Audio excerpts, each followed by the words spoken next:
ఏం చెప్తారండి ఈ కేసు విషయంలో పూర్తిగా డీసీపీ లెవెల్లో ఉన్నటువంటి అధికారి డైరెక్ట్ ఆయన ఫోన్ కలవట్లేదు, ఆయన అందుబాటులో లేడు, పరారీలో ఉన్నాడని చెప్తా ఉన్నారు.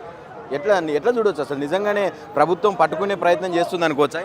లేదండి, దొంగ చెప్పారని చెప్తున్నారు. పట్టుకునే ప్రయత్నం చెప్తే ఇవన్నీ కానీలు చెప్పాల్సిన అవసరం లేదు. కానీలు చెప్పవద్దని చెప్తే కరెక్ట్ టైం నీ కొడుకు అరెస్ట్ చెప్పి అప్పుడు నమ్ముతాం. ఈ కేసు అంతా తప్పుదారి పట్టడానికి తప్పు చేయలేదు, లేదా నా కొడుకు అసలు కాదు, నా కొడుకు పాత్రలో లేడు కాబట్టి ప్రభుత్వం మీద కుట్రతోటి చల్తురు అంటే దేశంలో చాలామంది ఉన్నారు. అందరి పేరు లేకుండా నీ పేరు ఎందుకు చెప్తారు? నువ్వు ఒక్కడే కాదు కదా, మీ బీజేపీ పార్టీ తరఫున ఎంతోమంది ఎమ్మెల్యేలు ఉన్నారు, ఎంపీలు ఉన్నారు, మినిస్టర్లు ఉన్నారు, అందరూ ఉన్నారు. నీ పేరు ఎందుకు బయటకు వచ్చి? నువ్వు చేసినావు తప్పు, అందుకే నీ పేరు వచ్చింది. అందుకే నీ కొడుకు దొంగ కాబట్టి నువ్వు దాచిపెట్టుకొని ఉన్నావు. ఖచ్చితంగా పిల్లని అనుమతించిండు కాబట్టి నీ కొడుకుని దాచిపెట్టావు. నీ పిల్ల అనుమతించకపోతే రేపు చేయకపోతే మేనేపల్లిక నీ కొడుకు ఎందుకు దాచుకున్నాడు? ఫోన్ ఎందుకన్నా? ఇన్ని సంవత్సరాలకే నీ అమ్మటున్నాడు, ఇప్పుడు 6 రోజులకి వెళ్ళి ఫోన్ అందరా అంటే ఇదంతా తప్పుడు దారి కోసం, తప్పుడు కేసు తప్పు పోవడానికే ఇదంతా చేసిన నాటకాలు. కానీ రేవంత్ రెడ్డి సిట్ ఏర్పాటు చేసిన అని చెప్తున్నాడు, ప్రత్యేక బృందాలు ఏర్పాటు చేసినాం, సిట్ ఏర్పాటు చేసినాం అని చెప్తున్నాడు. మరి బృందాలు ఏర్పాటు చేస్తే ఎందుకు దొరకలే? బృందాలు ఏర్పాటు చేస్తే 24 గంటల్లో రావాలి. జరిగి 6 రోజులు అయింది కదా, మరి ఎటువంటి బృందాలు ఏం పని చేస్తుంది? తినేసి వండుకుంటుందా? ఉద్యోగాలు కాపాడుకుంటానుకుందా? బృందాలు ఉన్నప్పుడు ఆడపిల్లలు కాపాడటానికి రక్షణలో ఉండాలి, తక్షణం అరెస్ట్ చేయాలి. రక్షణ లేదు, తక్షణ లేదు, ఎక్కడ చచ్చిరు, ఏం చేస్తారు? కాబట్టి ఇదంతా కాదు, ఖచ్చితంగా రేవంత్ రెడ్డి దీంట్లో రావాలి, చేయాలి బాధ్యతకు న్యాయము. మినిస్టర్ ఉన్నా ఎవరున్నా కానీ మినిస్టర్లకు ఏడుకెళ్ళి ప్రజలు ఓటేస్తేనే మినిస్టర్ అయ్యి, ప్రజలు లేని మినిస్టర్ కాలే. నువ్వు ఒక్కసారి ప్రజల నుంచి బయట తిరుగుకోవడానికి కొట్టదే ధైర్యం చూస్తా. ఇవాళ ప్రజల్ని నమ్ముకొని ప్రజలు ఓటు వేస్తే మినిస్టర్ అయ్యి ప్రజల్ని హత్యాదారి చేసేసి రేపు కేసు 6 గంటల సేపు కూర్చోబెడతా అంటే పిల్ల రేపు చేస్తున్నా? నీ కొడుకు పిల్ల రేపు చేసి వచ్చి కూర్చుందా? నీ కొడుకు ఆడపిల్లలా దాక్కుంటాడా? పిల్ల రేపు చేసిందని 6 గంటల సేపు పోలీస్ స్టేషన్ ఉండాల్సి ఉందా?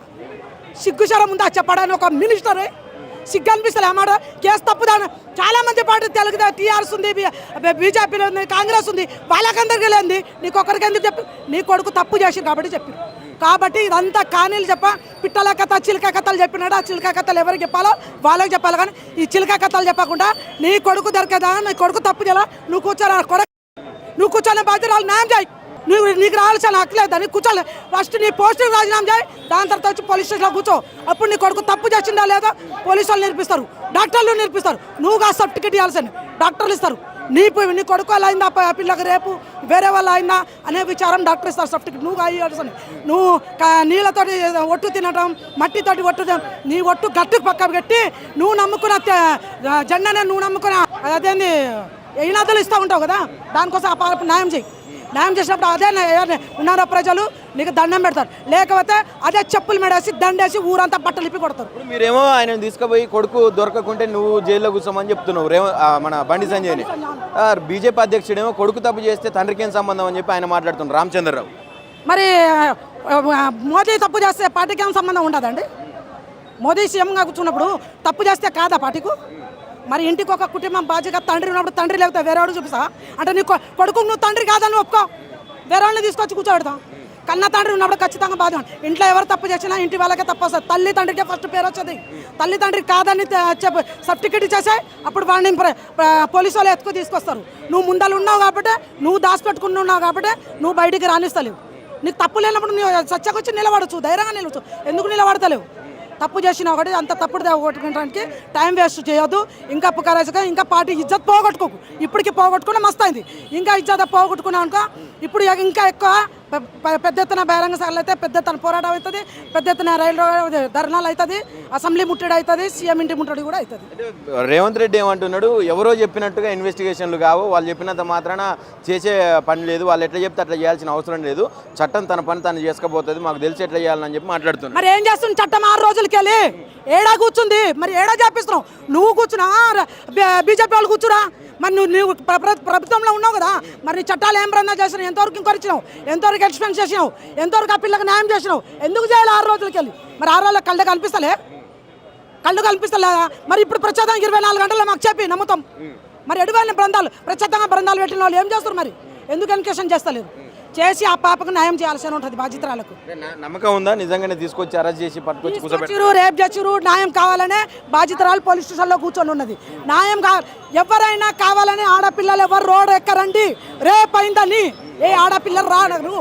లోకంలో చాలా మంది మినిస్టర్లు ఉన్నారు, చాలా మంది మంత్రులు ఉన్నారు. పచ్చదం పండిషన్ చెప్పి పేరు చెప్పి ఆయన ఏదో కిరీటం ఇస్తాడు, ఆ పిల్లలకి ఉద్ధరిస్తారని నాకు రేపు అయిందని వచ్చి కూర్చోరు. మైనర్ బాలిక, ఆమె మేజర్ కాదు, మైనర్ బాలిక చెప్పాల్సిన అవసరం కుట్ర కాదు. నీ పాలలు కాదు, నీ పంపలు కాదు, లత్తర్ రాకూడగా కేసు చెప్పడం బుద్ధి లేదు నీకు. సిగ్గుశరం అనిపిస్తలే ఏమని చెప్పడానికి. పైసల కోసం అంటే ఎట్లయినా సంపాదించు, కూలి చేసుకొని బతుకుతా. నీ పైసలు ఎవరు కావాలి కొడగా? నీ పైసలు ఎవరు కావాలి? నీ పైసల కోసం ఎవరు అడుగుతురు? బాధ్యతలు న్యాయం కావాలంటే నీకు పైసలు కావాలని అడగాల. నీకు పైసలు డిమాండ్ చేసినట్టు ఏడైనా ఫురిపియకుండా నోర్లు బొక్కలేని నాలుక ఎవరు పిలిపిస్తా అంటే నాలుక కోసేస్తాం కొడక అనుకుంటున్నాము. మహిళలు అంత చిన్న చూపు అవుతుందా నీకు? మహిళలు అంటే దిగజారిగా అనిపిస్తుందా కొడకలకు? మహిళలతో ఏదనుకున్నావో మహిళలకు న్యాయం చేసి చూపి. ఫస్ట్ నువ్వు వచ్చి నీ పోస్టుకు రాజీనామా చేసి చూపి, దాని తర్వాత నమ్ముతాం. బండి సంజయ్ కుమారుడేమో పారిపోయిండు, అంటే ఎక్కడో పోయిండు తెలియదు, దొరకట్లేడు అని చెప్పి డీసీపీ ఎవరైతే విచారణ అధికారి ఉన్నదో ఆమె చెప్తా ఉన్నది, రీతిరాజు అని చెప్పి. ఏం చెప్తావాలనుకుంటున్నారు మీరు దీన్ని? నీతిరాజు చెప్పింది అంటే నీతి లేదు.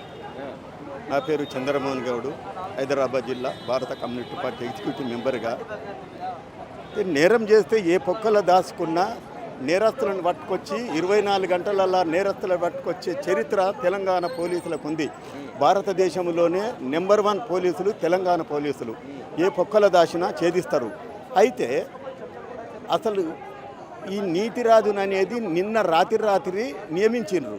అయితే ఈ సిట్టులు గిట్టులు అనేది ఇప్పటి వరకు ఏ న్యాయం పక్షాన నిజమైన రిపోర్ట్ ఇవ్వలేదు.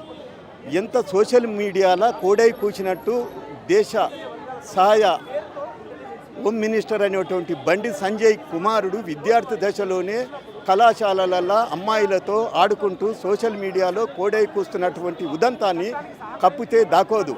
ఇది నిన్న రేవంత్ రెడ్డి సీరియస్ అయ్యి డీజీపీకి చెప్పడంతో సివి ఆనంద్ సీరియస్గా తీసుకొని ఇది నియమించడం జరిగింది. పారిపోయిండని చెప్పడానికి సిగ్గుండాలి కొంచెమైనా. ఎక్కడ పారిపోయిండు? విదేశాలు పారిపోతే పాస్బుక్ ఏముంటుంది, పాస్పోర్ట్ ఏముంటుంది, భద్రత ఏముంటుంది, ఎక్కడ తీసుకొచ్చినా పర్లేదు. నిజానికి ఈ ప్లేస్లో ఏ పేదోడు కానీ నేరం చేస్తే అని పట్టుకొచ్చిన దాకా తల్లిదండ్రులను తీసుకొచ్చి ప్లేస్లో కూర్చోబెడతాడు. మైనర్ బీజేపీ నాయకులు ఇప్పటి వరకు చెప్తా ఉన్నారు, ఎవరు మాట్లాడట్లేరు, ఎందుకు మాట్లాడట్లేరు అని చెప్పి అడిగితే సిటిజన్స్ వాళ్ళకి ఫోన్లు చేసి అడిగిన నేపథ్యంలో వాళ్ళు ఏం చెప్తా ఉన్నారు, అసలు ఈ కేసు ఇంకా ప్రూవ్ కాలేదు కదా, నిజాలు అని చెప్పి ఎందుకు మాట్లాడాలి మేము అని చెప్పి మాట్లాడుతూ ఉన్నారు. ఏం చెప్తారండి? అయితే ప్రూవ్ కాలేదు కదా అనడం తప్పు. సోషల్ మీడియాలో ఎంతో ఉన్నాయి, ఫస్ట్ అయితే తీసుకురావాలి. ఫస్ట్ పాయింట్ ఏంటంటే కంప్లైంట్ ఇచ్చినటువంటి వ్యక్తిని బాధితురాలు పోలీస్ స్టేషన్ కొడితే కూర్చుండబెట్టి ఫిర్యాదు స్వీకరిస్తారు పోలీసులు. టోటల్గా ఫిర్యాదు చేసినప్పటికీ ఇమ్మీడియట్లీ తీసుకురావాలి, విచారణ జరపాలి. నువ్వు నేరస్తుడివే కానప్పుడు పారిపోవడం ఎందుకు? మరి నీ నిజమైన శుద్ధపూసి అయినప్పుడు పోలీసు వాళ్ళు కళ్ళు కప్పి ఎందుకు పారిపోవాలి? నేరమే చేయనప్పుడు ఉండాలి, బహిరంగంగా నిరూపించుకోవాలి, మీడియా ద్వారా కౌంటర్ చేయి. 100% తెలంగాణ గవర్నమెంటు కాంగ్రెస్ రేవంత్ రెడ్డి బండి సంజయ్కు అండదండలు ఉన్నాయి కాబట్టి అతను చెట్ల చాటున గుట్టల చాటున ఉన్నాడు. కాబట్టి అదేవిధంగా సోషల్ మీడియా మొదలుకొని ప్రింట్ మీడియా, ఎలక్ట్రానిక్ మీడియా, యూట్యూబర్ను మొత్తం అయాన భయాన డబ్బు సంచులతోటి మభ్య పెట్టడానికి ప్రయత్నం చేస్తున్నాడు. కానీ 100 యూట్యూబ్ ఛానల్లో, 100 మన సోషల్ మీడియాలో ఏ ఒక్కదాన్ని కూడా ఆపలేము. కాబట్టి నిజం నిగ్గుదేల్చే వరకు, అమ్మాయి బాధిత తరపున ఉండి న్యాయం జరిగే వరకు భారత కమ్యూనిస్ట్ పార్టీ ప్రజా సంఘాలు పోరాటాలు చేసి అంచెలంచెలుగా ఉద్యమాన్ని ఉధృతం చేస్తాం. బండి సంజయ్ కొడుకు ఒక ముద్ర పడ్డది, ఆ ముద్రను చేర్చుకుంటావా లేదా అతన్ని భగీరథను అరెస్టు చేసి న్యాయం జరిగే వరకు అంచెలంచెగా పోరాటం చేస్తామని చెప్పి తెలంగాణ గవర్నమెంట్కు ఏం చెప్తున్నామంటే పోలీసులకు తక్షణమే పట్టుకురావాలి, న్యాయం పక్షాన అమ్మాయికి న్యాయం జరగాలని చెప్పేసి మీడియా ద్వారా తెలియజేస్తున్నాం.